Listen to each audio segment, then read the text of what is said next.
Hey guys, tonight we travel back, way back to the land between two rivers.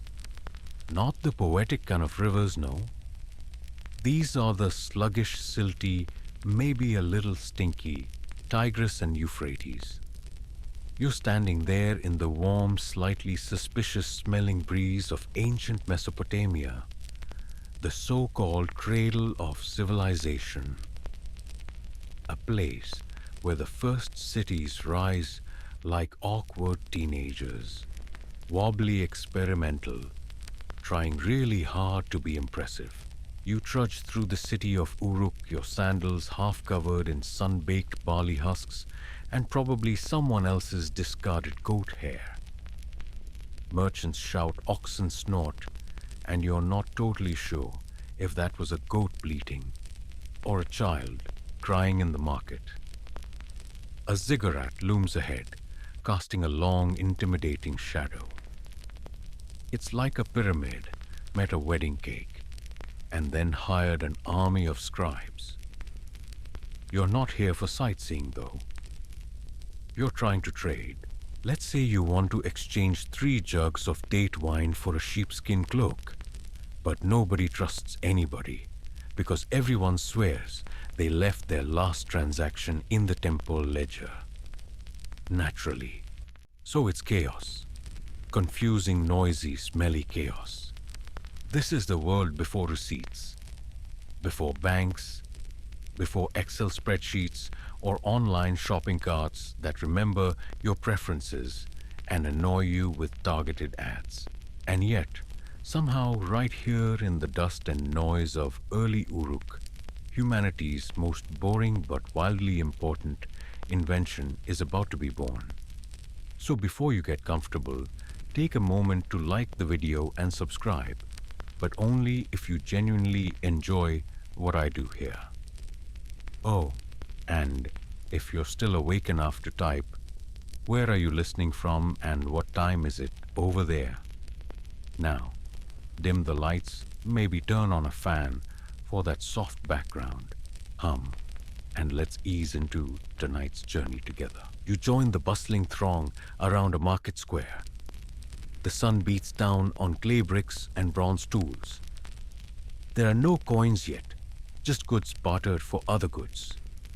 10 fish for a jug of oil. A bag of lentils for a handmade comb. It sounds simple until it isn't. Because here's the thing, memory is not a reliable accountant. People forget, people lie, people change their minds. And sometimes people get trampled by donkeys and just don't show up. So how do you remember who owes what?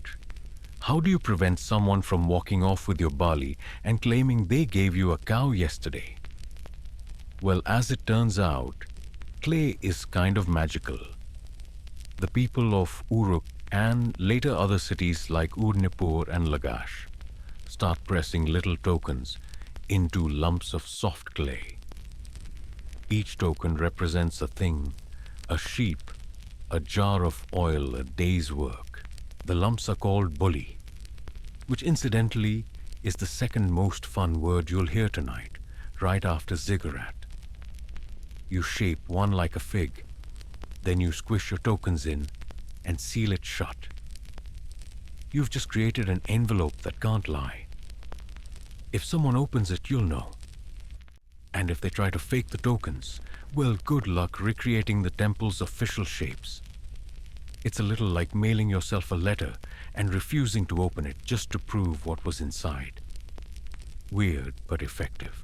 Mainstream historians agree this was one of the earliest methods of transactional recording.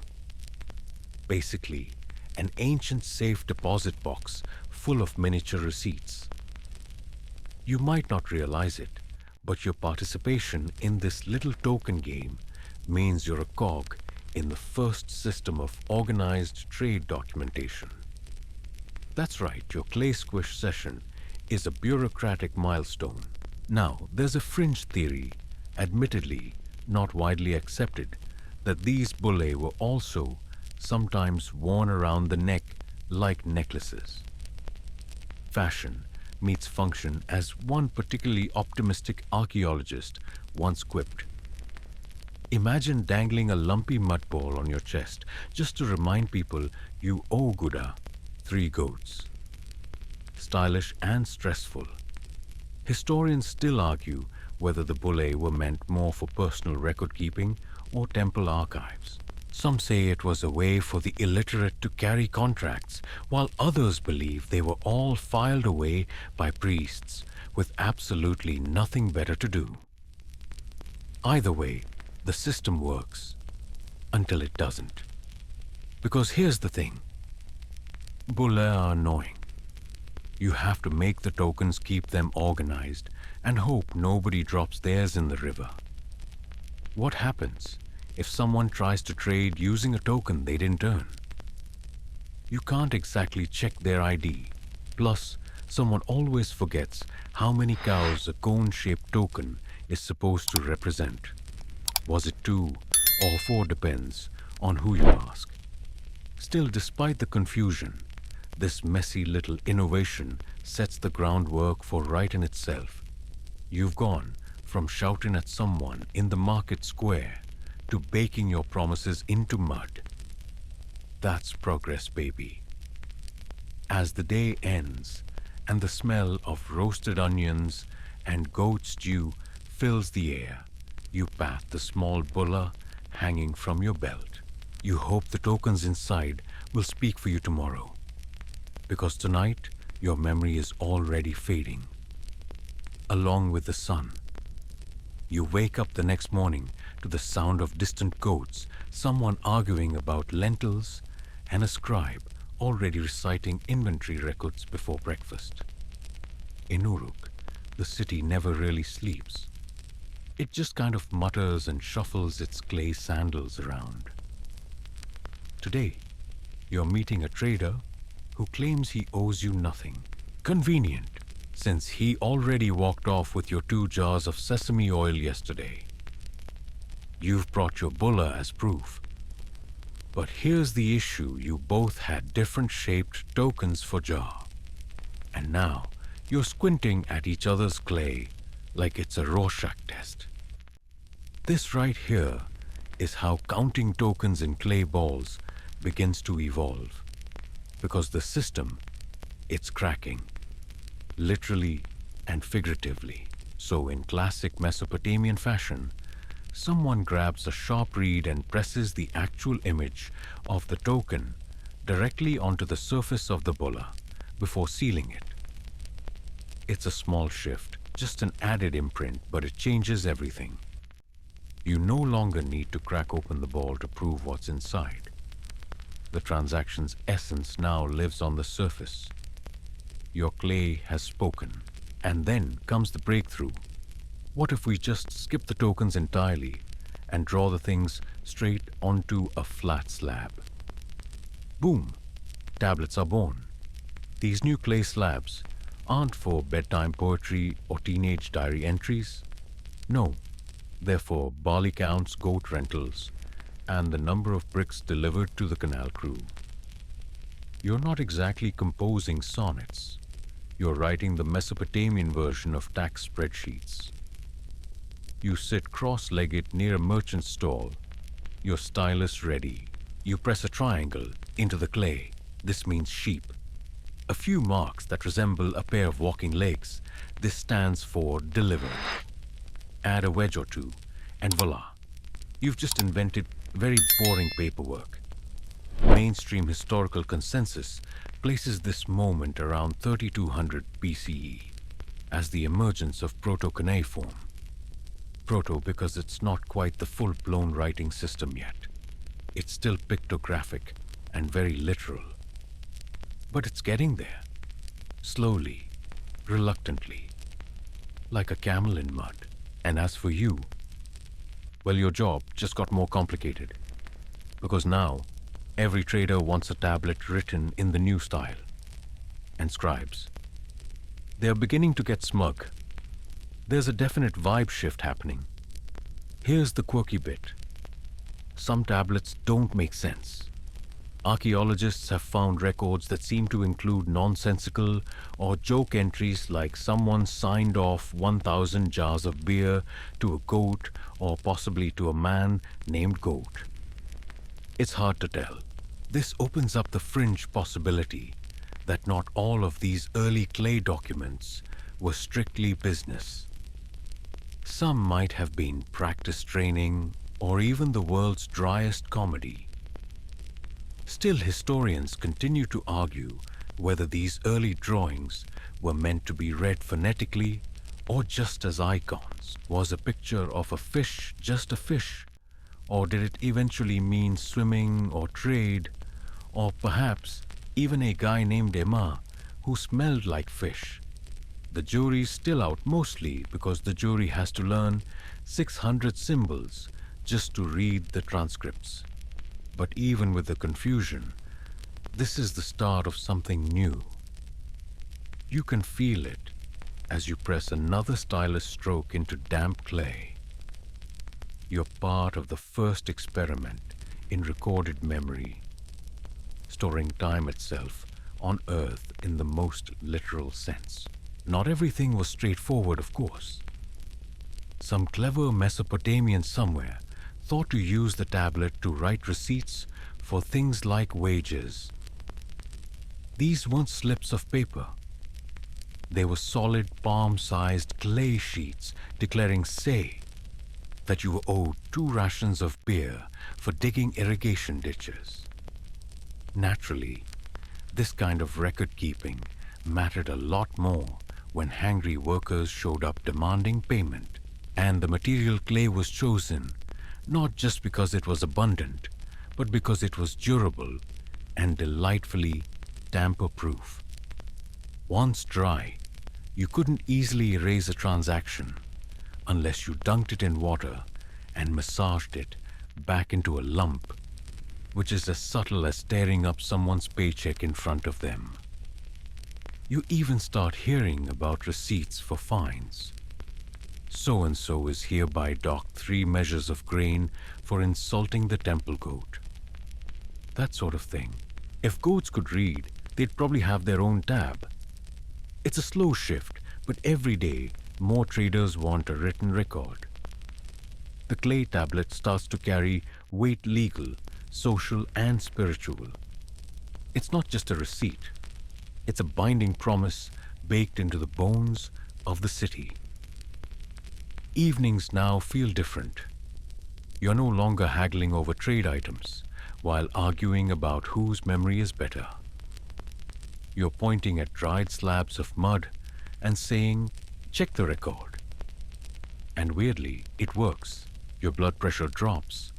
The goats seem calmer, probably unrelated, so you carry your tablet home carefully. It's still soft, still damp. You let it dry on a flat shelf overnight, away from rain cats or nosy neighbors. Tomorrow, it'll be proof that you delivered 5 baskets of onions to the temple kitchen. A boring truth recorded forever in clay.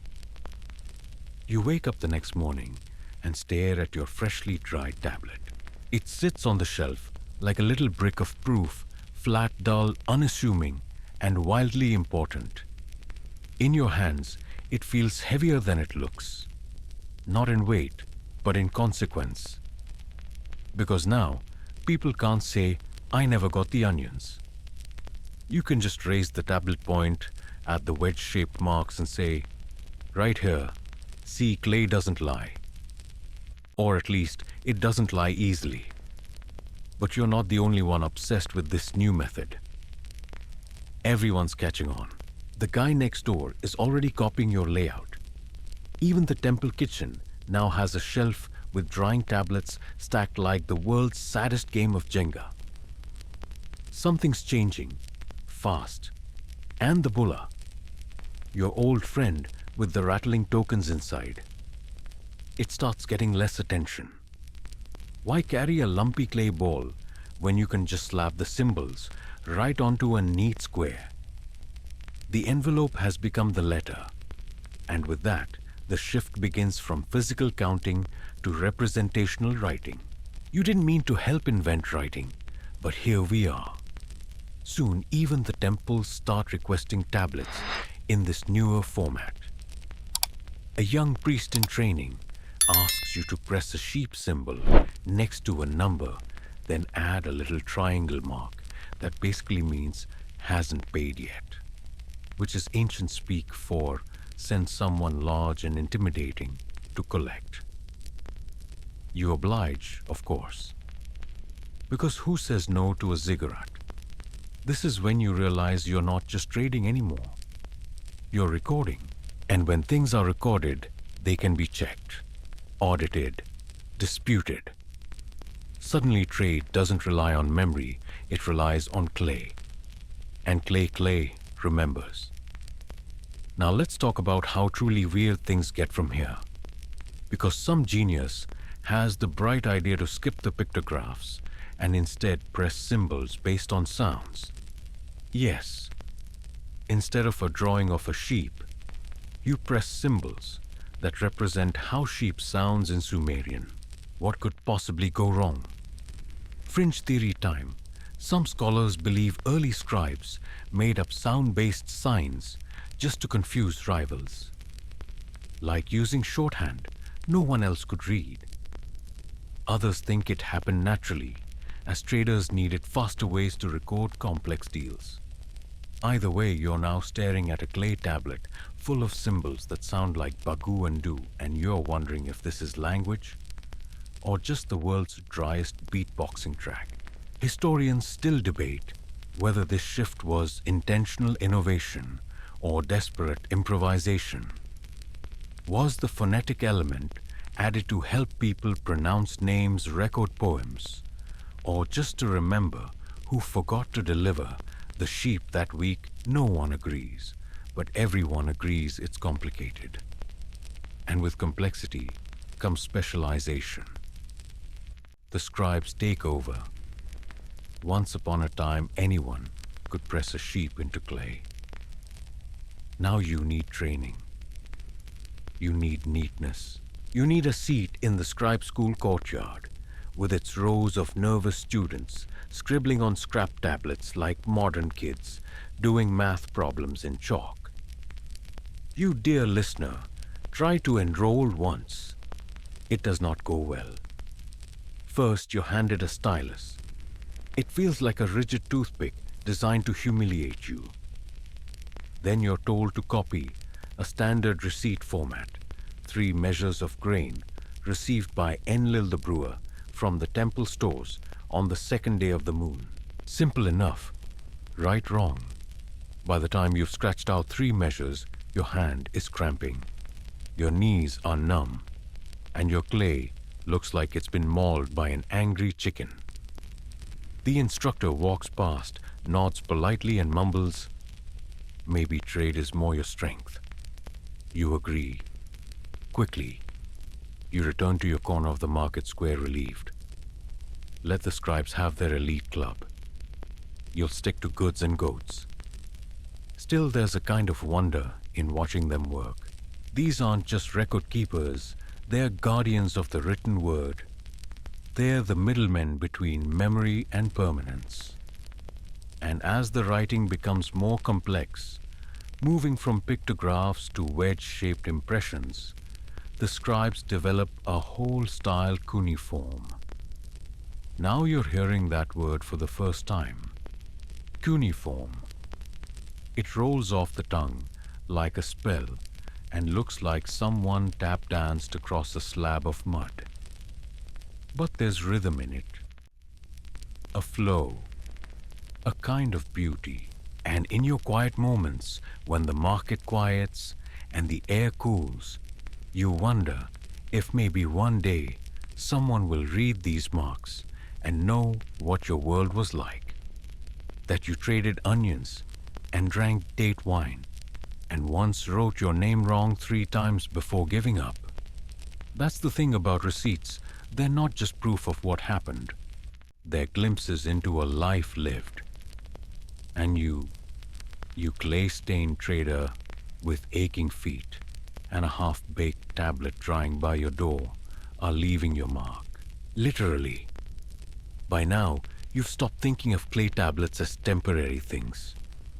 They're not just backups for your flaky memory or IOUs to be tossed after payment.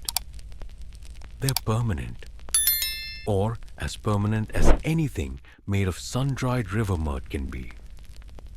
The more you use them, the more you realize they are your voice long after your mouth stops moving. And the symbols, they're changing. Again, no more neat little drawings of sheep with curly horns or fish with happy fins. Now it's all wedges, wedges pointing up, down, sideways, clustered together like a drunken flock of birds on a wire. You squint at a tablet and wonder how that wedge cluster could possibly mean 2 ducks and a barrel of pickled onions, but the scribes insist it does. This is the age of early cuneiform, and it's glorious if you're into mind-numbing repetition.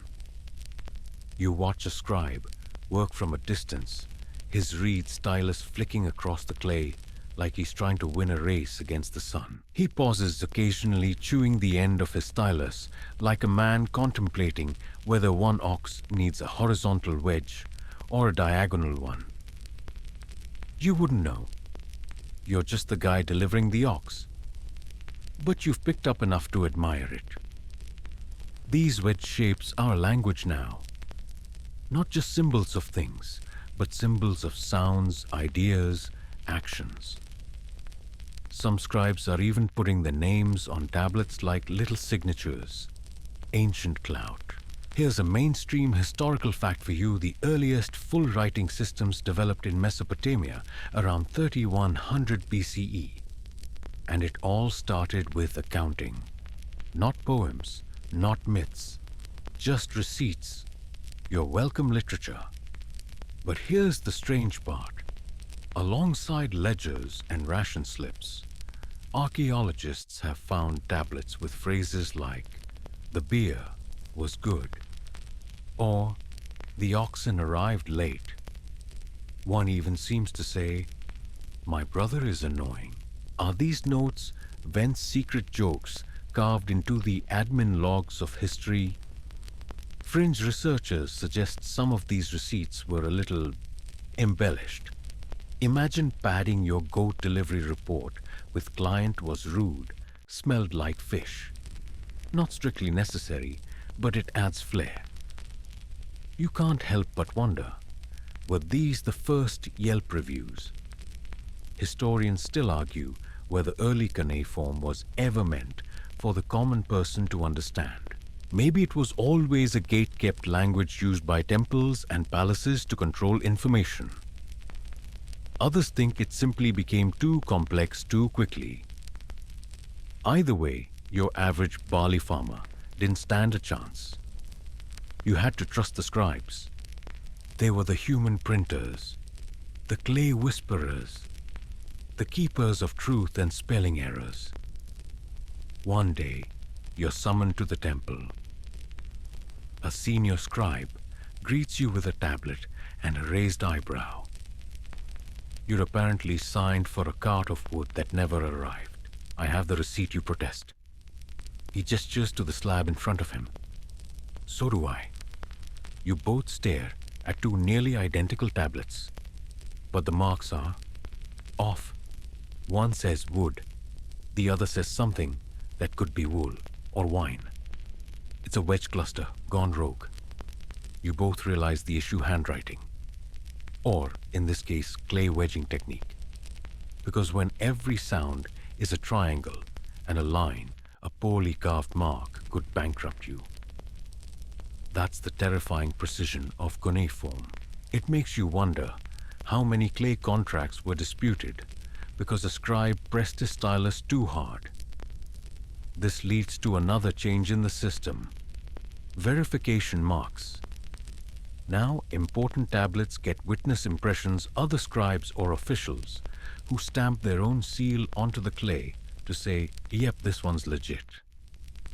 A primitive form of notary service, but with more donkeys and fewer leather chairs. You get used to this new process. You even start to appreciate the weight of an officially sealed tablet in your satchel. It smells faintly of river mud and temple incense. It hums with importance.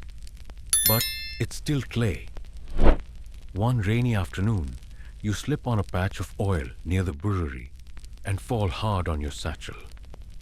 There's a sickening crunch, not from your bones, from the tablet inside. You pull it out, cracked clean in half. The beer receipt is ruined. You stare at it in horror, imagining the brewer's reaction. No proof, no payment, he'll say. And he'll be right. So now you do what every Mesopotamian eventually does. You get backup copies. Yes, backup receipts. You pay an extra fee for a second tablet to be written and stored at the temple, just in case yours gets rained on, sat on, or accidentally dropped into the cooking fire, which seems to happen a lot. You're learning. Slowly, painfully, but surely. Receipts aren't just about numbers. They're about trust.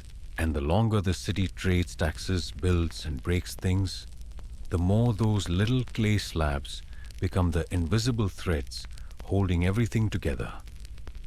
Even your dreams begin to shift. You don't dream of fields or feasts anymore. You dream of wedge marks, a constant stream of triangles and lines flickering through your mind, whispering transactions in the dark. You should probably see someone about that.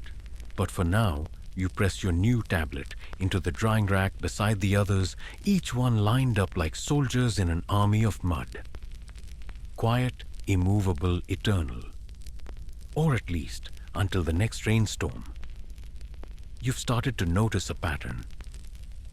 The bigger the building, the longer the receipt. And there's no bigger building in Uruk than the temple. Towering like a stone-layered cake of bureaucracy. The temple isn't just for prayers or burnt offerings. It's the city's central office, warehouse, bank, and complaints department all rolled into one. And you've got business there. Again, this time it's not about onions or goat milk. It's about taxes. Or rather, the donation. That's not really voluntary, but also not technically a tax. The scribes call it an offering. You call it a please don't send the enforcer's fee. You enter the wide temple court, the scent of incense mixing with damp clay and the sharp tang of sour date wine. A line snakes toward a wooden table where two scribes are busy writing tablets with the same robotic calm as someone counting grains of sand. You take your place behind a nervous man holding a sack of barley. He whispers, "I think they overcounted my sheep last time." You nod sympathetically. "Did you keep your receipt?" He shakes his head. "It rained." Of course it did. This is when it hits you. Temples aren't just spiritual centers. They're paperwork factories. Every offering, barley oil textiles, is logged, stamped, sealed, and baked. You look around and see rows of shelves holding hundreds of clay tablets, maybe thousands. The temple isn't just a place of worship, it's an archive. Here's your historical fact in ancient Mesopotamia. Temples functioned as economic hubs. They controlled land, stored surplus crops, issued loans, and tracked labor. And for every transaction, a receipt. What's quirky is that some temples even had entire rooms for dead tablets. Not destroyed, just outdated. Like expired coupons, or that drawer full of tangled phone chargers you swear you'll organize someday. These rooms were rarely touched. The clay wasn't reused, just stacked, piled, forgotten. Until some scribe tripped over a stack and yelled, "We need a better system." Or so you imagine. Historians still argue whether temples use this archive to manage city planning or simply to justify taking more barley. The line between divine administration and tax season has always been blurry. Your turn comes. You step forward, place your bundle of cloth on the table and mumble your name. The scribe doesn't look up, just starts writing. You peek at the tablet as it forms under his stylus. Your name spelled slightly wrong the item, the date based on moon cycles, and a little triangle that probably means received without argument. It's fast, efficient, and oddly comforting. You leave with your copy clay still damp. Outside, someone calls your name. It's Andrew, a trader you know from the barley market. He waves a tablet in your direction. "You still have that one from last week?" he asks. You do. It's in your pouch, wrapped in linen. He grins. "Good. Temple says they lost theirs." You blink. "They lost the tablet," he shrugs. "Probably mixed it up with the beer records again." Which brings us to a fun point. Even the temples aren't perfect. For every dusty archive room, there's an overworked scribe just trying to remember if he recorded 6 baskets or 7. Some tablets show duplicate entries, same person, same item, slightly different math.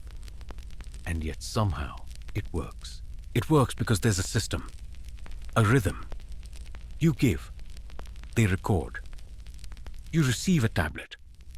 That tablet becomes your shield, your voice when someone says, "Prove it." In time, the temple starts issuing tablets, not just for goods, but for services. A worker might receive a tablet confirming he dug canals for 10 days. Another might show how much beer a festival musician is owed. Even children's chores, if they're done for the temple, are sometimes recorded. Yes, the first star chart may have just been a list of how many times young Namu swept the courtyard. Over time, receipts stop being simple logs. They become tools. Tools for fairness, for pressure, for justice, for manipulation, for memory. Some wealthier citizens even begin collecting receipts like trophies. You hear of one noble with a private archive room where each clay tablet is labeled and shelved by type. Food deliveries, textile orders, debt repayments, it's excessive. It's borderline obsessive. It's also brilliant. You try it. Your home fills slowly. One small shelf, then 2, then a corner that smells faintly of clay and satisfaction. You organize your own receipt library. And then you start to notice the tablets are never just numbers. They tell stories.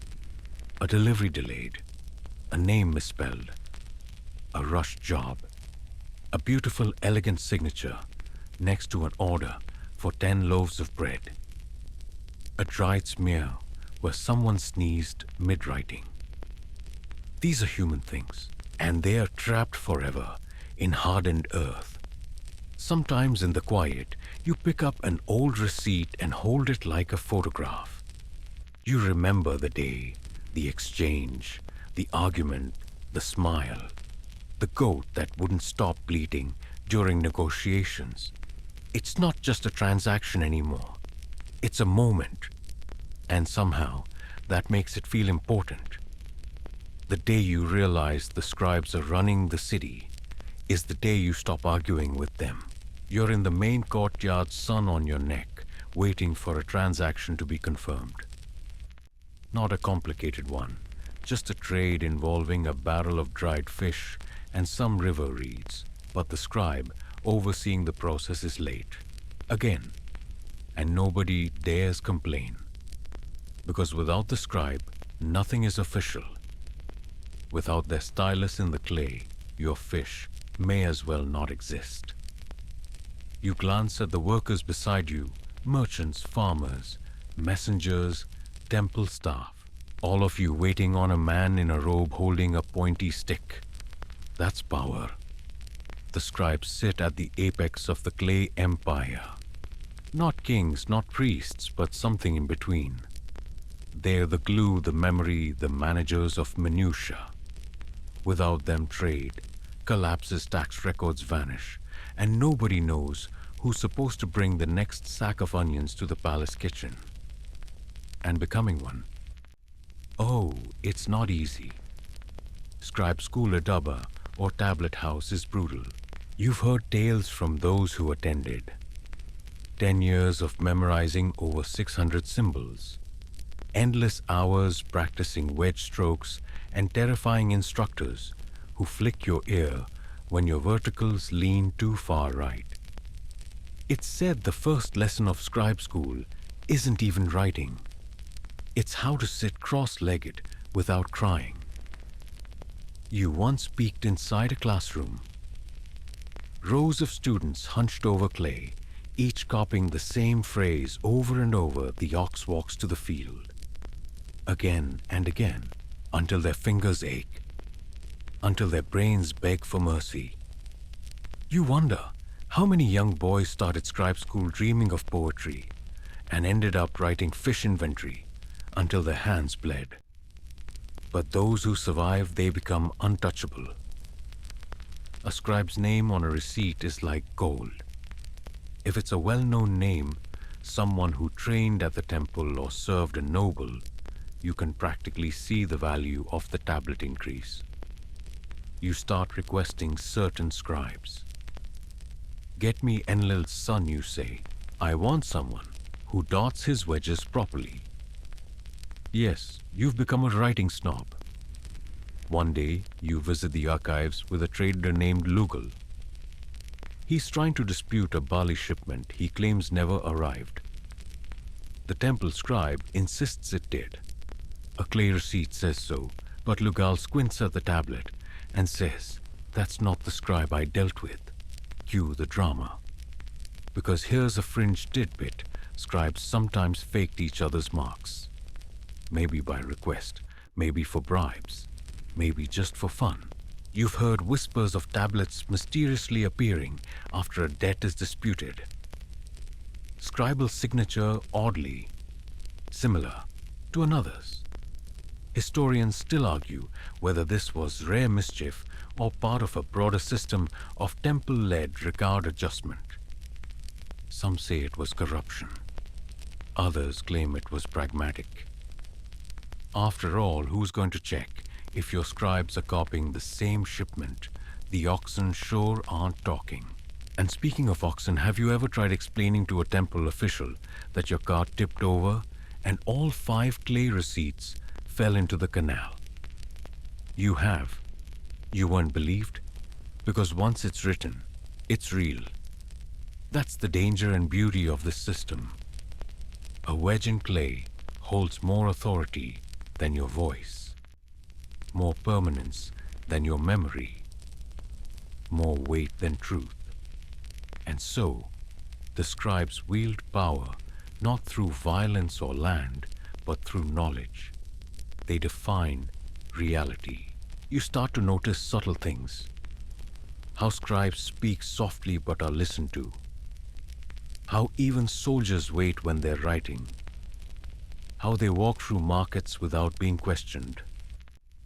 They are the high priests of procedure, the gatekeepers of grain quotas, the spiritual successors to the guys who invented the world's first middle management. Still, they're not immune to humor. One scribe, Nibru, likes to sneak odd symbols into his tablets. A little wedge that resembles a duck drawn where it doesn't belong. A subtle rebellion.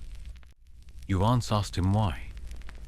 He grinned and said so someone in 5,000 years will wonder what the duck was doing there.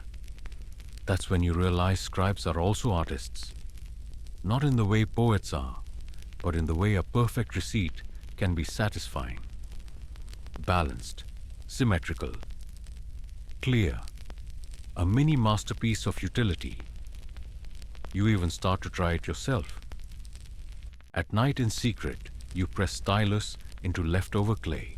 You copy phrases, practice wedge shapes, try to get your lines straight.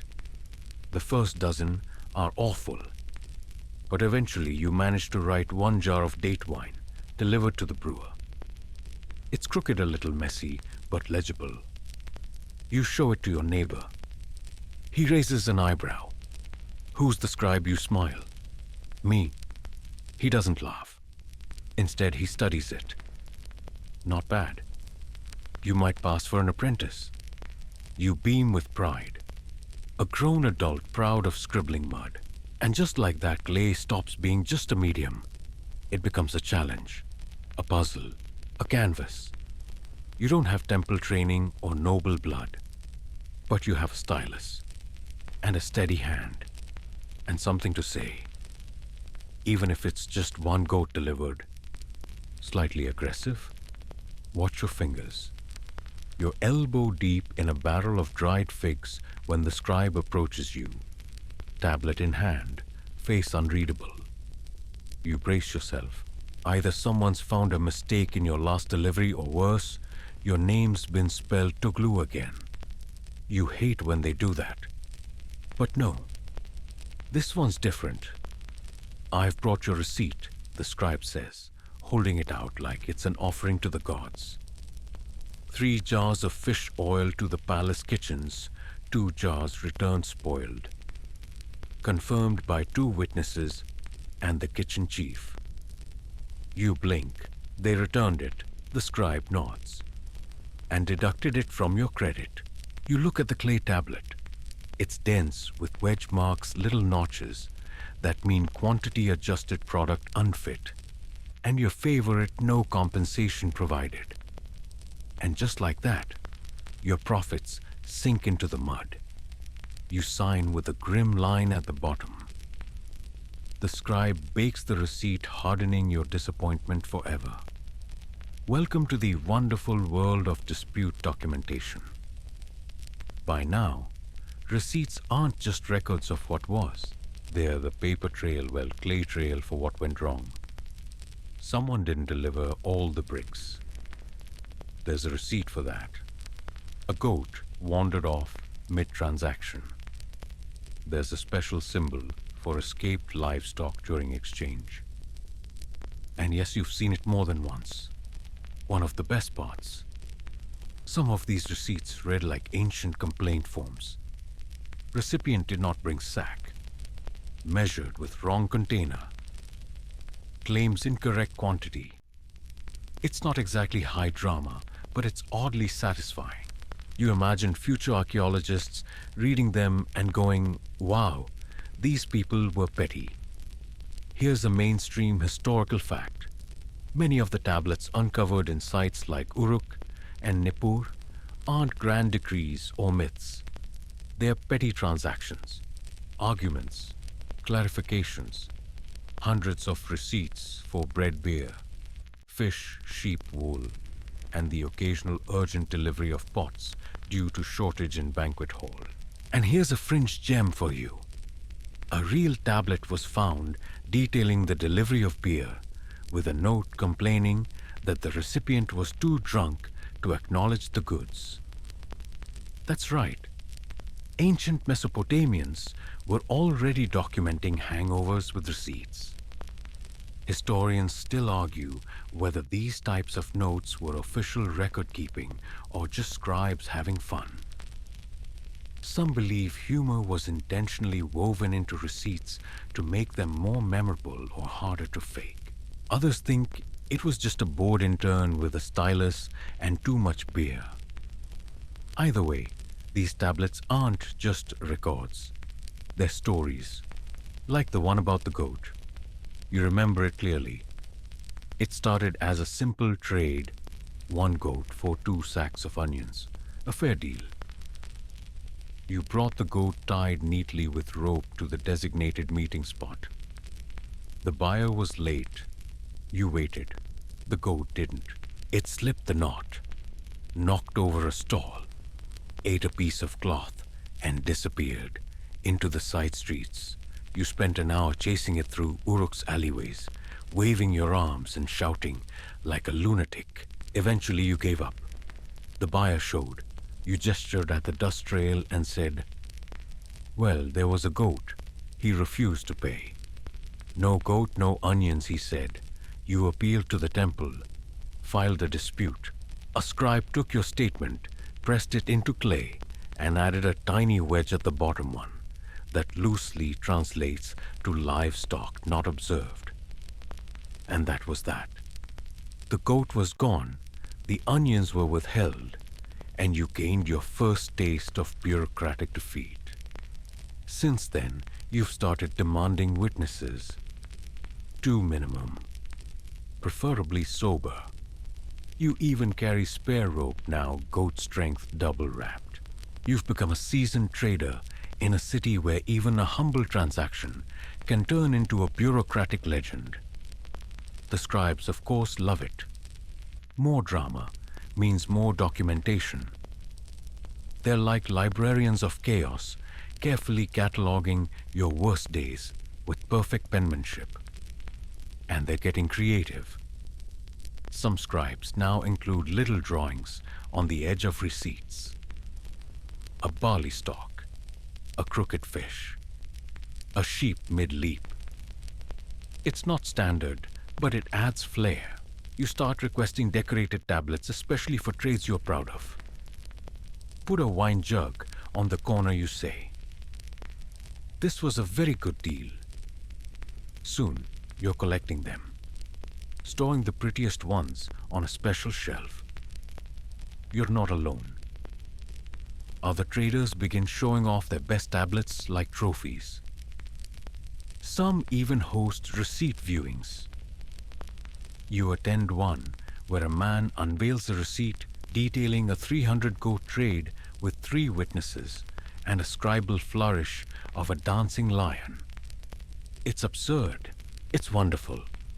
You start seeing receipts not just as tools, but as art, as history, as a way to say, I was here, I did this, I mattered, and the tablet for the missing goat.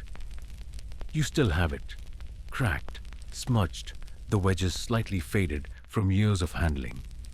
But every time you see that little mark at the bottom, livestock not observed, you smile. Because yeah, that goat got away. But the story stayed. There's a new sound in the temple halls lately. The low, rhythmic thuds of tablets being shelved by the dozen. You hear it every time you walk by clay, striking woodstone or more clay. It's not elegant, it's not musical, but it's the heartbeat of a growing empire of bureaucracy. Because the scribes, they're drowning in receipts. You catch a glimpse inside the temple archive one day. A doorway left ajar, a soft draft carrying the scent of dust and damp stone. You peer in and see shelf after shelf, lined with tablets, thousands of them. Pile stacks, towers of hardened clay. Some neatly arranged, some leaning like tired soldiers. It looks more like a storage closet than a sanctuary. And yet here, it is the nerve center of Uruk's economy. You blink. Somewhere in that sea of rectangles is the receipt for your cousin's fish delivery last spring. If it hasn't cracked, or crumbled, or been eaten by rats. Because here's the unspoken truth. Clay is tough, but not invincible. If it's fired properly, it can last for millennia, as we know from all the tablets dug up in modern Iraq. But if it's just sun-dried, it's vulnerable. Drop it once, and your goat-dead history shatters into unreadable chunks.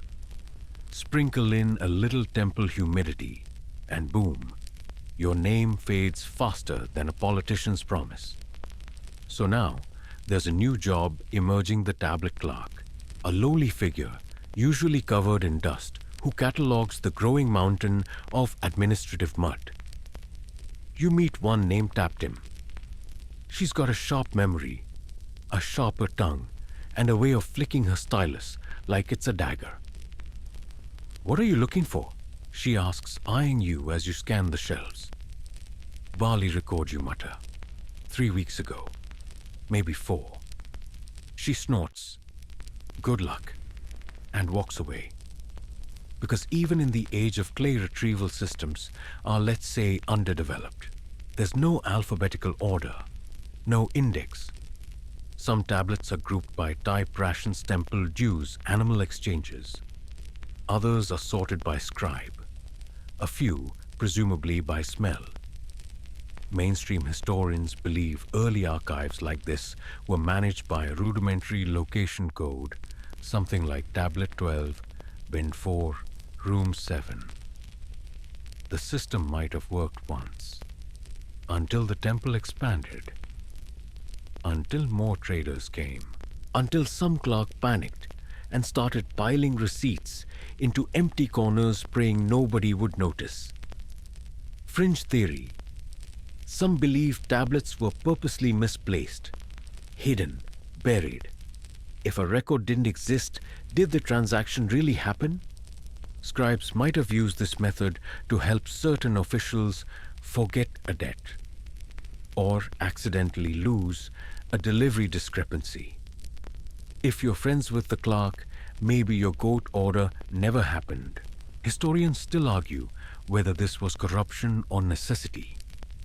But one thing is certain, tablets were power, and power always attracts chaos. You start to notice tablets being duplicated. Not copied by hand, but recopied with slight variations. One might say, 4 sacks of grain, another 5. Both dated the same. Same scribe's mark. You bring it up once cautiously. The response must be a clerical variation. You nod. Of course, who could doubt the sacred stylus? One day the temple holds a tablet burning. A courtyard fire, attended by priests and scribes, where outdated or incorrect records are ceremonially destroyed. You're invited to bring your own. A kind of spring cleaning for your personal archive. You hesitate. Burn a tablet. Even a broken one. It feels wrong. Like tossing a diary into the fire. But you do it. You bring a tablet from 3 years ago. A cancelled trade. A transaction that never worked out. You stand near the flame, feel its heat, then gently toss it in. It sizzles, cracks, darkens, and then poof, gone. You feel lighter, which is ridiculous because that tablet probably weighed all of 2 pounds.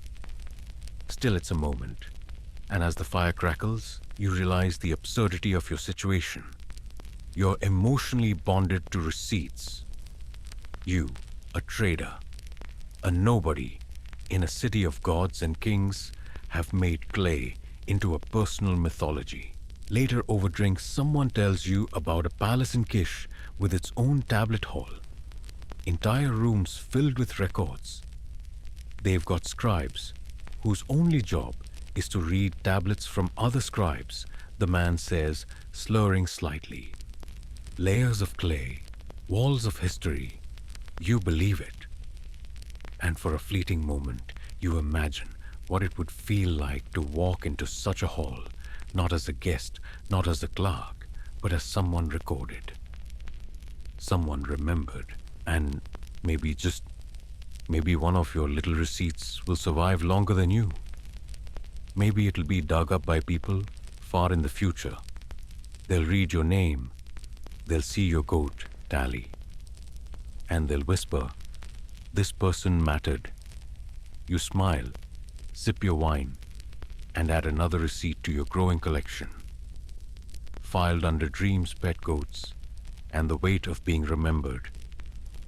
You find yourself standing at the city gates of Uruk, watching a caravan trudge into view, dusty, creaking, noisy. The donkeys look exhausted. The traders look worse. One is yelling about dates. Another is complaining that someone dropped the obsidian again. And right at the back, perched atop a stack of wool, sits a scribe. Of course, because trade has changed. It's no longer just local. It's no longer just you, your neighbor, and a disgruntled goat farmer from down the street. Now it's regional, interregional. Traders are moving goods across deserts, over rivers, into entirely different cities, and receipts. Well, they're going with them. You help unload bundles. Jars of honey sealed with wax turquoise beads wrapped in cloth. Copper tools that smell faintly of salt and fire. You're handed a clay tablet wrapped in straw tied with twine. It's damp from the journey, but the symbols are still clear. From Murray, the trader says, stretching his back. 3 weeks. You scan the tablet. You see the delivery details. Names, items, weights, and the signature seal of a scribe you don't know. You raise an eyebrow. You trust this. He grins. I trust the seal. Because here's what's new. Seals, each tablet especially, ones that travel long distances, is now marked with the cylinder seal, a carved stone rolled over wet clay to leave an impression. Like a signature, but fancy and beautiful. Some are so intricate you wonder how long it took to carve them. Animals, gods, patterns. It's ancient branding, and it tells you this tablet is real. Mainstream historians trace the use of cylinder seals as far back as 3500 BCE. They weren't just decorative. They were authority, identity, and protection.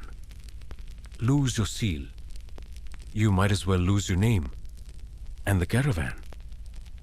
It's just one of many. Uruk is booming. Traders come from Lagash, Mariakad, and even distant Dilmun, bringing shell jewelry and strange spices. And they all carry clay. Some in baskets, some wrapped in wool. One guy has a whole pouch tied to his donkey's leg, labeled "Urgent, Fragile, Don't Drop." You meet a merchant from Elam. He speaks a dialect you don't understand, but he shows you a tablet. You recognize the format, the numbers, the layout.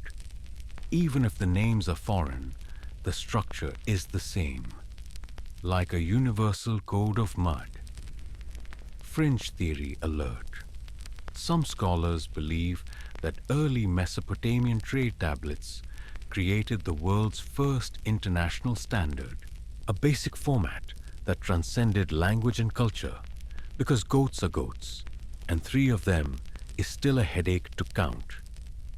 Historians still argue whether this standardization was intentional or just evolved from necessity. But the outcome is clear. Wherever goods go, clay follows.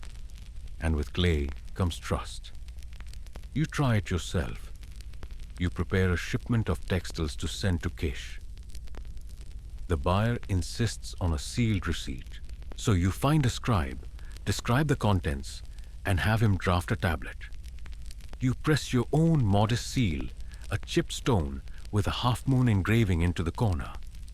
You feel oddly powerful, like a minor deity of accounting. The tablet travels with the goods.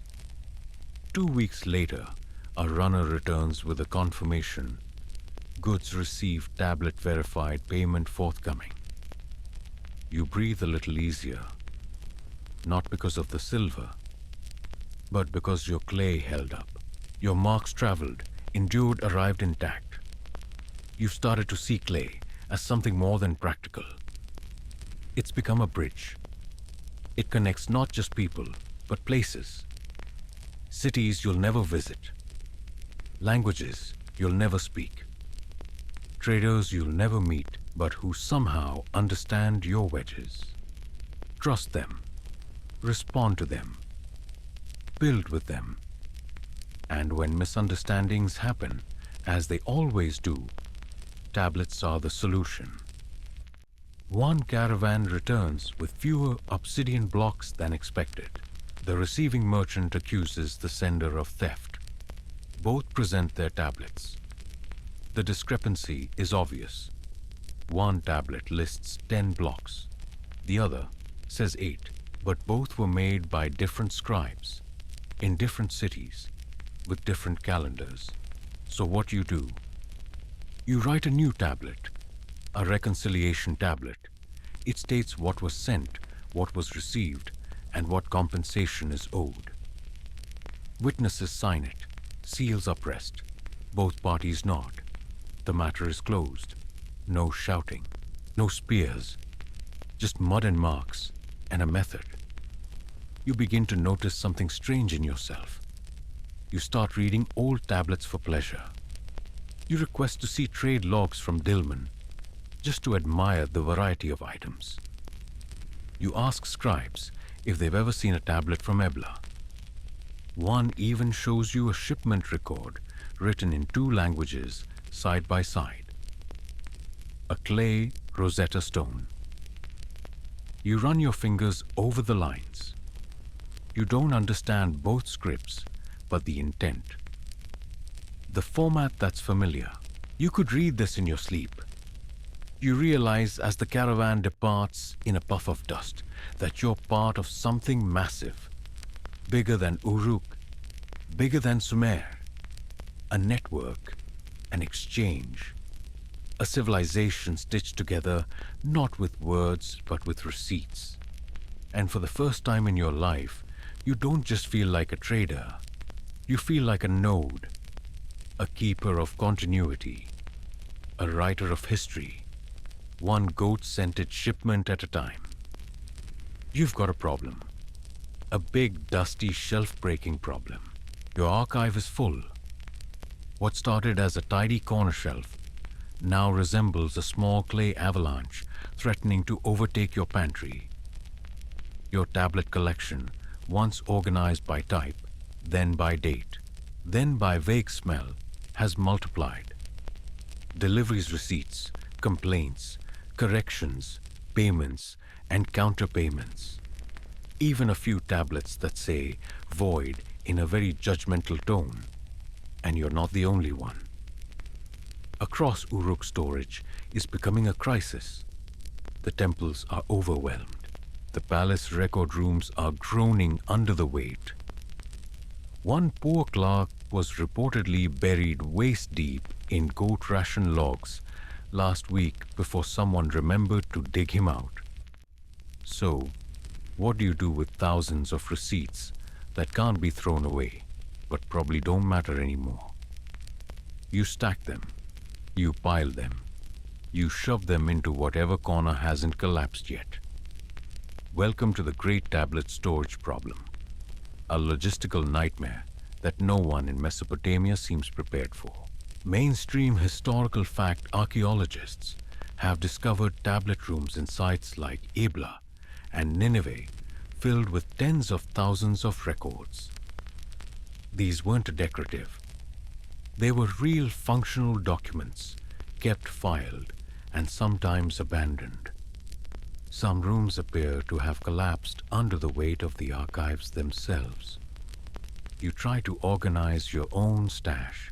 One evening, you rearrange 50 tablets by type livestock, trades, raw materials, festival orders, and your personal favorite miscellaneous awkward disputes. You tie them in reed bundles, stack them in clay bins, even sketch out a storage diagram on the back of a broken tablet. It helps, slightly. But here's the kicker. Some tablets have begun to duplicate themselves. Not magically, but practically. The temple, in an effort to prevent disputes, now requests 2 copies of each major transaction. One for them, one for you. Larger trades require a 3rd copy filed in the city ledger. Add a witness and he wants a copy too. Suddenly, your single fish delivery spawns 4 clay records. And if you update the order because the fish were late, that's another tablet. Then another for the late fee dispute. Then a refund tablet. Then one final note stating matter resolved to mutual satisfaction. You're knee-deep in sedimented bureaucracy. One morning, you find a small child using one of your old shipment receipts as a building block. You watch as she stacks it onto a tower made of broken pottery and discarded fig bits. Part of you wants to scold her. Another part just sighs and lets her continue. Because what else are you going to do with them? Fringe ideas some scholars now wonder if certain tablets were never meant to be found. Maybe once their purpose was served, they were tossed into pits, rivers, or used as foundations. Some excavations have revealed crushed tablets repurposed as filler beneath new temple floors. History buried beneath its own weight, and historians still argue whether ancient Mesopotamians had a real archiving system, or if they were just winging it with enthusiasm and reed string. Your temple scribe friend Nibru confesses one evening that he's invented a new shelving category. Stuff that might matter someday. It's basically the ancient version of a junk drawer. You start a might matter pile yourself. The receipts for deliveries that were technically correct but socially messy. Like the time you delivered fish during a funeral and were asked never to return on a full moon again. It's not just quantity, it's fragility. Clay cracks, chips. If you drop a tablet, it's not a maybe it will break. And then, what you have, a half a receipt for wool delivery and no proof. The goats weren't part of the bargain. So, backup systems emerge. Some merchants use tablet tags, little clay chips pressed with a matching mark to the main record. You store these separately in a quick access jar. They're not legal, but they help you find the real receipt faster in your labyrinth of ledgers. Other traders develop tablet logs, flat tablets that just list which tablets exist. That's right, a receipt of receipts. You laugh when you first hear it. Then you make one. Then you make a second to log the first. Then you stare at your shelf in horror. Is this too much? You ask Nibru. He nods slowly. Yes, then adds, but it's also beautiful. He's not wrong, because buried beneath all the repetition, all the duplicate records, all the smudged copies of sheep disputes from 3 summers ago, is structure. A city humming with order. A society that doesn't just live it records. It learns. It tries to remember, even if it forgets what box the remembering is in. Sometimes you sit back and imagine the future. Someone, thousands of years from now, brushing away sand holding one of your tablets, turning it over in their hands, squinting at the wedges, and reading one basket of onions delivered late. Customer grumpy, payment withheld. It's not heroic, but it's yours, and it endured. You're sipping date wine, mildly too sour. As usual, when the news arrives that someone has forged a receipt, not just any receipt, a big one, a temple ration document supposedly signed and sealed by one of the senior scribes. It lists a large shipment of barley supposedly delivered to a group of canal workers. Except, the barley never arrived, and the canal workers, they have already been paid. Twice. You lean in. Because in the city built on clay, this is treason. This is counterfeiting at its most ancient. A forged wedge is a forged reality. Welcome to the shady world of receipt fraud. The temples are furious. Investigators, yes, that's a thing now comb through the archive comparing stylus strokes and seal impressions. You even hear of one scribe accused of pressing his own seal onto tablets after dark, copying the style of a senior official. Stylus mimicry, someone whispers. A dangerous art. Mainstream historians confirm this wasn't unheard of. Fraud, embezzlement, and what you might call creative accounting all existed. Some tablets even record punishments for falsified grain logs or forged signatures. One court tablet reportedly reads, "The witness was false, the barley was missing, and the matter is to be settled before the gods," which frankly sounds scarier than an audit. Fringe theory. There's a group of researchers who believe some scribes deliberately made documents hard to read so they could exploit misunderstandings. Wedges too close together seals half-pressed names that look suspiciously like other names. Did Enki sign the receipt? Or was it Enku historians still argue whether this was intentional forgery or just poor stylus etiquette? You suspect a little of both. You think back to your own archive. Have you ever double-counted a shipment? Forgotten to file a duplicate? You scan your shelves with new eyes. That corner tablet, the one listing 12 goats. Was it supposed to be 10 or 14? You gulp your wine and tighten your storage system. From now on, you write a small summary tablet every moon cycle. Just one line per transaction. Not legal, not official, but for you, a tracker, a safety net. It's your new ritual. And yes, you make copies, but not everyone is so careful. At the temple, tensions rise. Scribes start demanding dual verification, 2 seals per receipt. Some even call for witness marks, tiny symbols pressed next to important items to confirm I was here when this was counted.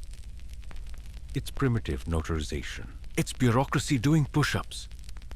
One day, you're asked to verify a suspicious tablet. It's supposed to be your record, your goods, your trade, your name. But the wedge marks, they're too shallow. The format is sloppy, and the date off by a day. You shake your head. That's not mine. The temple clerk nods solemnly. We thought so. The clay gets smashed on the spot. You feel a mix of satisfaction and something else. Worry because if someone's faking your records, how many have slipped by unnoticed? Suddenly, you're hearing terms like tablet audit, archival integrity, and seal control. You've also heard rumors, quiet ones, that certain high-ranking officials are encouraging duplicates. It helps us move faster, they say. Just copy last cycle's tablet, tweak the numbers. But when workers go unpaid and supplies vanish, everyone shrugs. Must be a storage error. You're learning to play the game. When you receive a tablet, you inspect it carefully. Seal, clarity, wedge, depth, stylus flow. You even sniff it. Freshly pressed tablets have a distinct scent, earthy damp, slightly burnt if recently fired. You're not an expert, but you're becoming one. And here's where it gets weird. One evening, a messenger arrives at your door. He carries a tablet not wrapped, not sealed, just held gently in his palms. A personal receipt, he says, from someone who wants to make sure it's never lost. You open it. Read the marks. It's from a trader you barely remember, acknowledging a favor. You lent him a donkey during a cart breakdown. He's repaying you in jars of oil. You smile, not because of the oil, but because he wrote it down. Not for the temple, not for taxes, just for you. An honest clay promise. It's the antidote to everything you've been seeing. The lies, the errors, the disappearing tablets and suspicious duplicates. For one moment you believe in receipts again. You store the tablets separately, carefully, not with your archive but on a shelf above your bed, just in case. You're reminded that a receipt in its purest form is trust made physical. A vow pressed into the earth. And yes, people lie. Scribes slip. Seals get forged.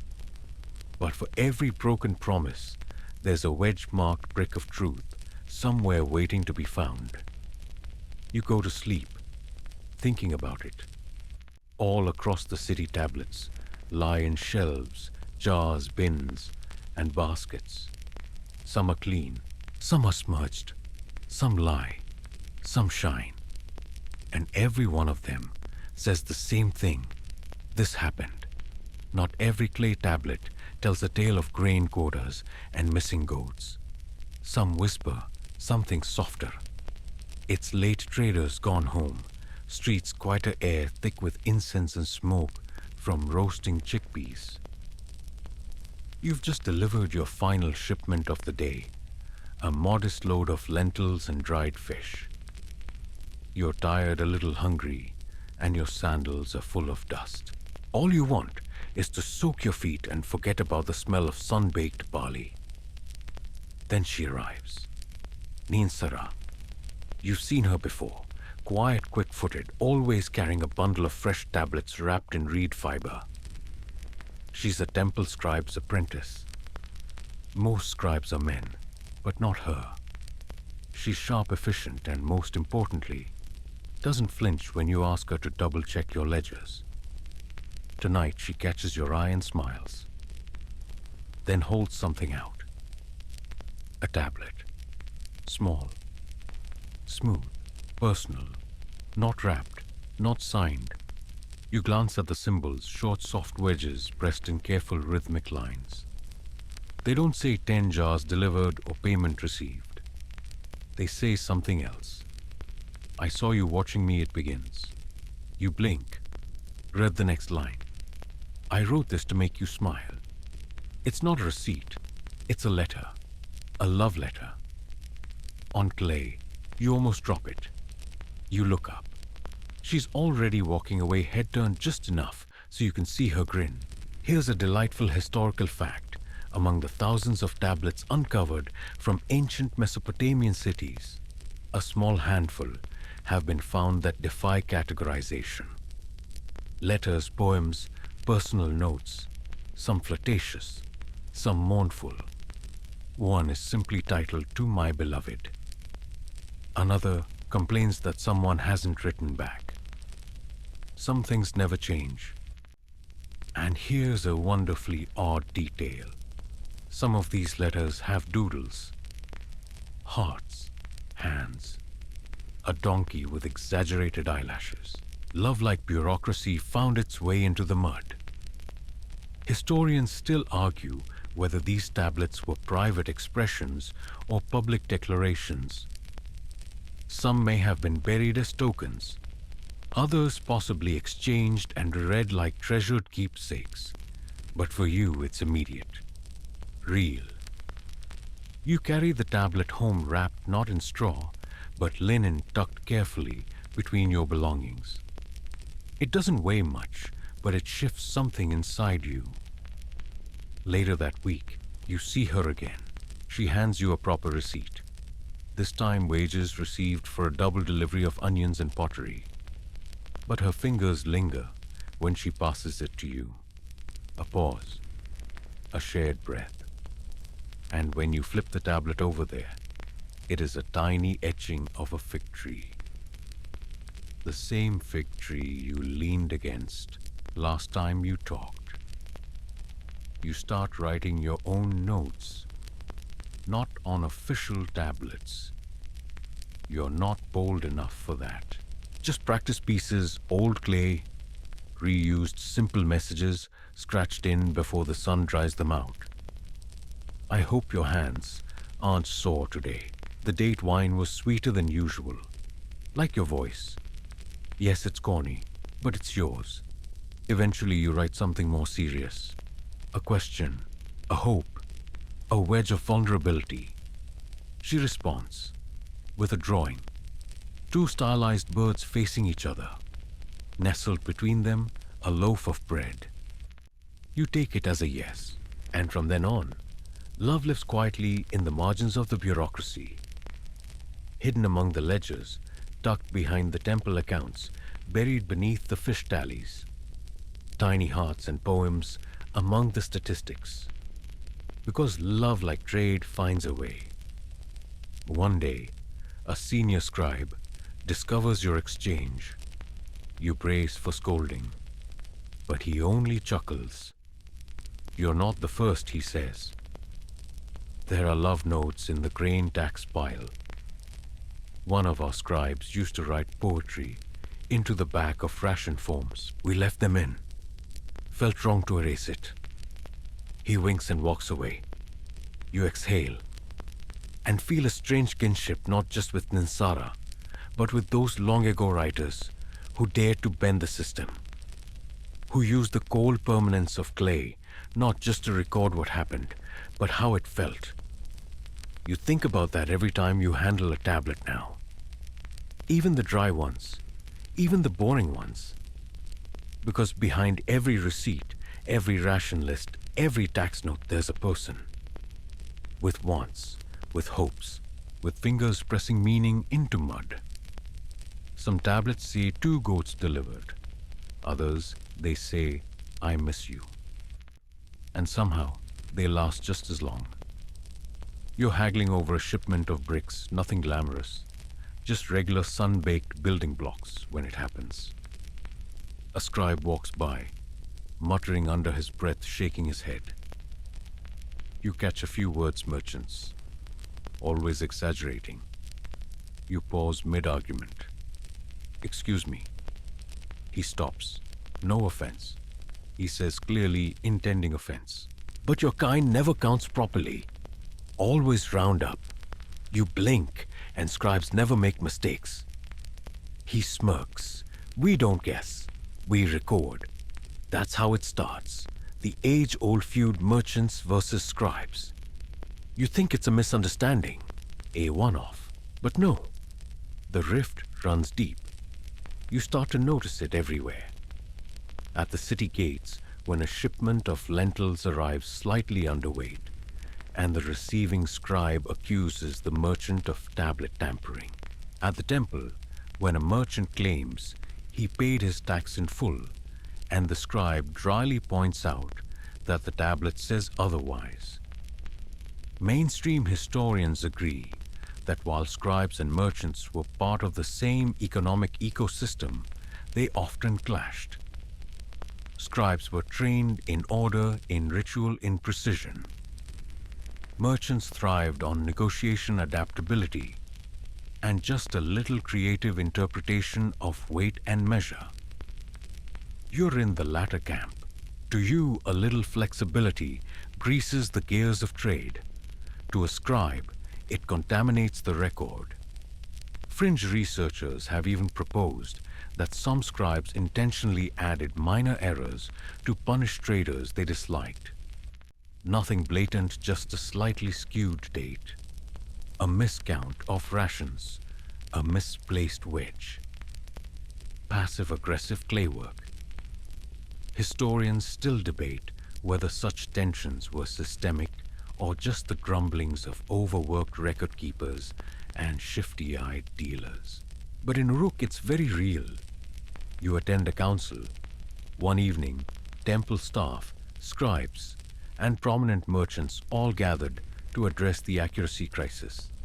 It's hot, noisy. Everyone talks over each other.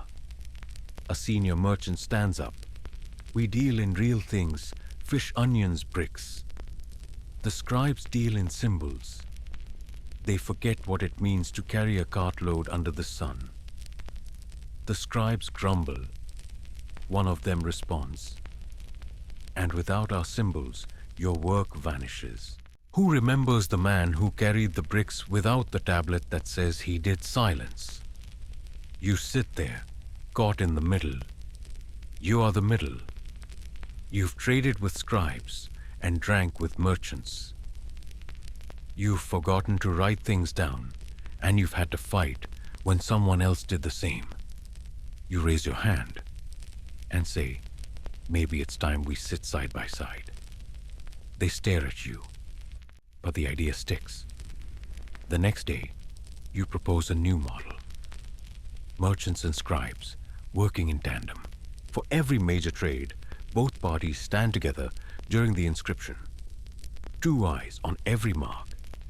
2 minds agreeing on the memory before the clay hardens. You test it with a grain delivery. You meet the scribe, early agree on the amounts. You press your seal.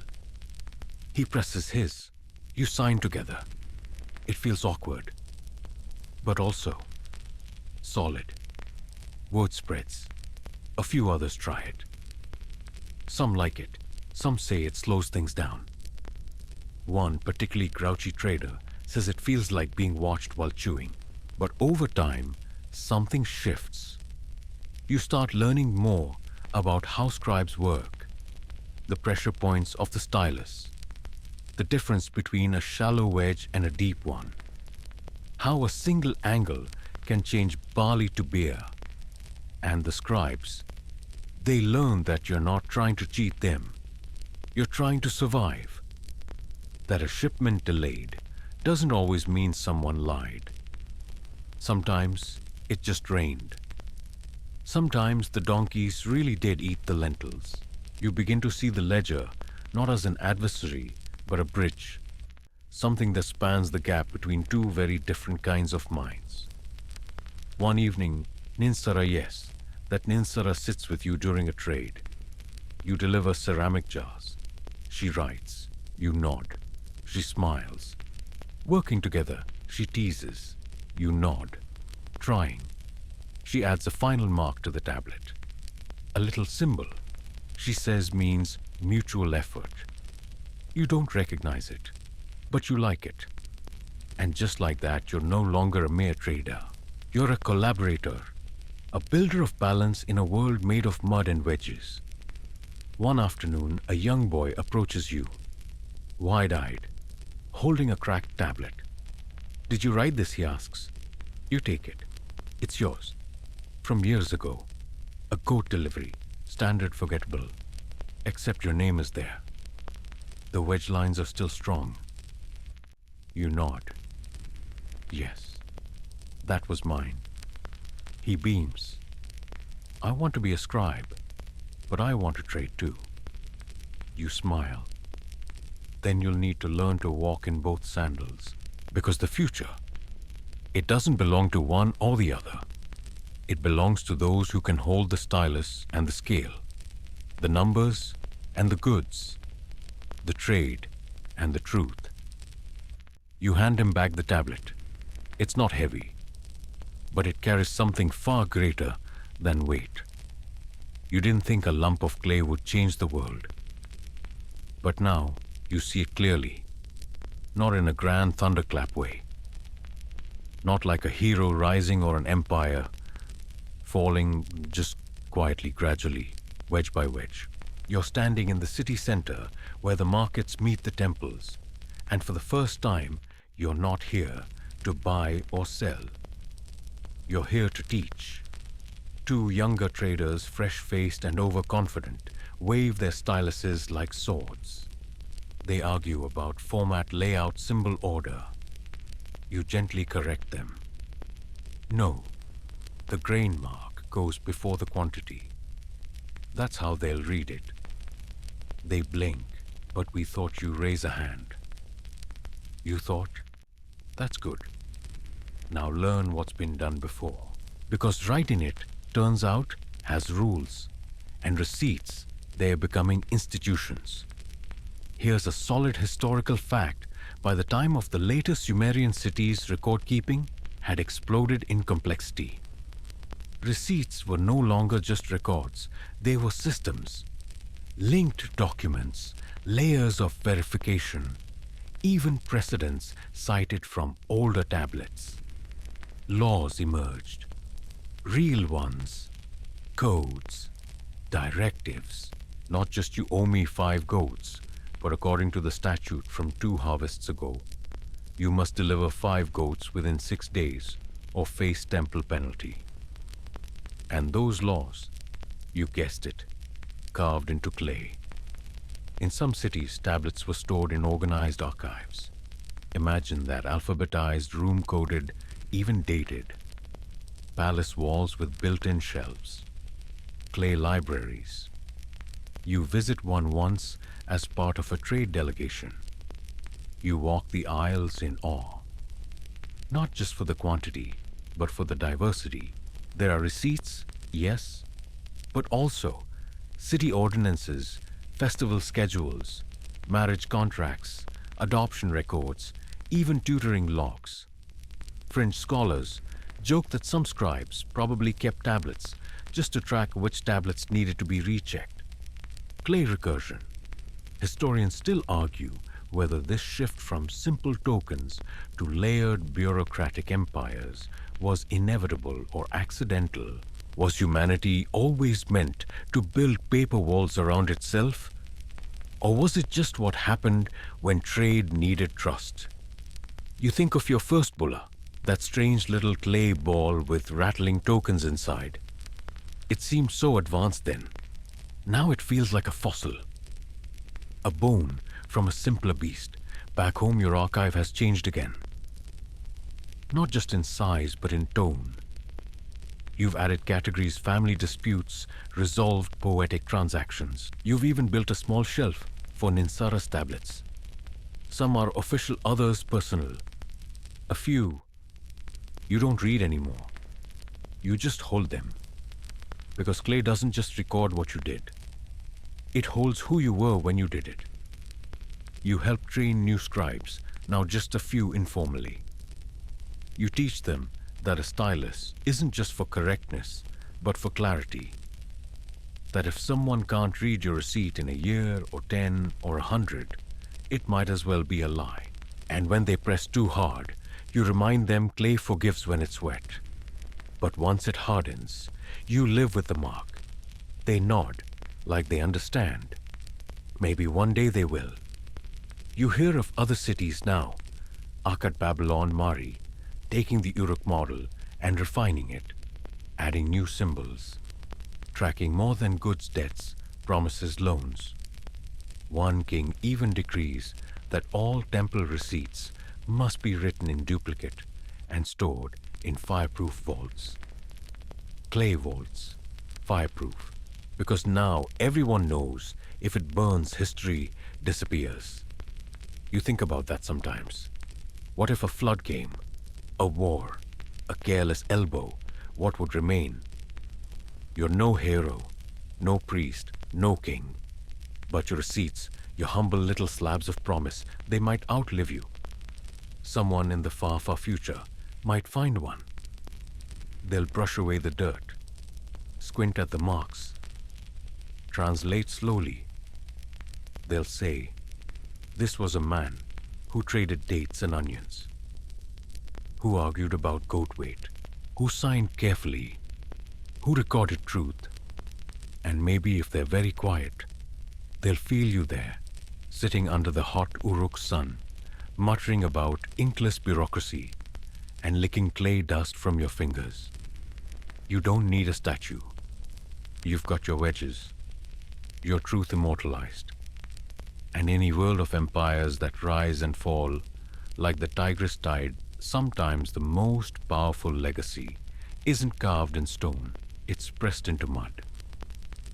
You return to the temple one last time, not for a trade, not for a dispute, not even for a new tablet. You're here to donate your archive, years of receipts sorted and tied carefully, wrapped in linen bundles, your life in clay, transactions and testimonies, arguments and affirmations, and of course the ones that never made it into the official ledgers. The goat that got away the sweet letter from Ninsara. The duplicate tablets with little ducks carved into the corners. You hand them to the archive clerk, a new one, young, wide-eyed. He takes the bundle like it's holy. And in a way it is. Because now, clay isn't just for records. It's for preservation, for memory, for the idea that something so small and so ordinary can be protected, even cherished, even millennia later. The clerk asks if you'd like a receipt for your donation. You laugh. Of course you do. He writes one. You store it in your satchel, even though you know you'll never need it. Then you step outside into the golden Uruk afternoon, where the air hums with the soft bustle of everyday survival. Merchants shouting prices. Scribes hunched over fresh tablets. Oxen dragging carts through the mud. And you think back to that first time you pressed a token into clay. The hesitation, the squish, the surprising feeling of permanence from something so malleable. Clay is humble, messy, forgiving at first, then unchangeable. Just like you've become. You run your fingers over the calluses formed from years of handling mud bricks of meaning. You smile, and you walk home your satchel, light your hands free. The world moves forward. Cities will rise, others will fall. Languages will change, but the clay will remain somewhere beneath the dust. Cracked maybe, but legible. Because receipts, strange as it sounds, are love letters to civilization. Each one says, I was here. I gave something. I was owed something. I mattered. And someday when your name is long forgotten, someone may still hold one of your tablets, turn it in their palm, and whisper, this happened. Now let your breath slow. You've wandered the streets of Uruk counted goats by candlelight and watched the first writing unfold beneath your hands. You've bartered, bargained, built a little life between the wedges, those tiny marks that held so much weight even when the goods were humble and the sun was unforgiving. Picture the shelves of tablets now resting quietly in their clay nooks, some forgotten, some crumbling, but many still whole. Somewhere in the hush of time they wait. And tonight, maybe you're like one of those tablets, quiet, steady, full of moments pressed deep, held safe beneath the surface. You don't have to prove anything right now. Not your worth, not your memory, not your story. Because like the traders and scribes who came before your life, leaves a trace, if not in clay, then in kindness, in action, in the gentle way you listen when someone speaks. Let that be enough. Let the cool silence of history wrap around you like linen over warm stone. Let the noise soften, the symbols blur, the breath deepen. You're safe. You're remembered, and you can rest now. Just like the last tablet on the shelf. Still, complete, quiet. What do you think about today's topic? Please comment below so we can discuss this topic further. If you find it interesting, please like, subscribe, and hit the notification bell so you don't miss the next exciting video. Wishing you sweet dreams. Goodbye, and see you in the next video.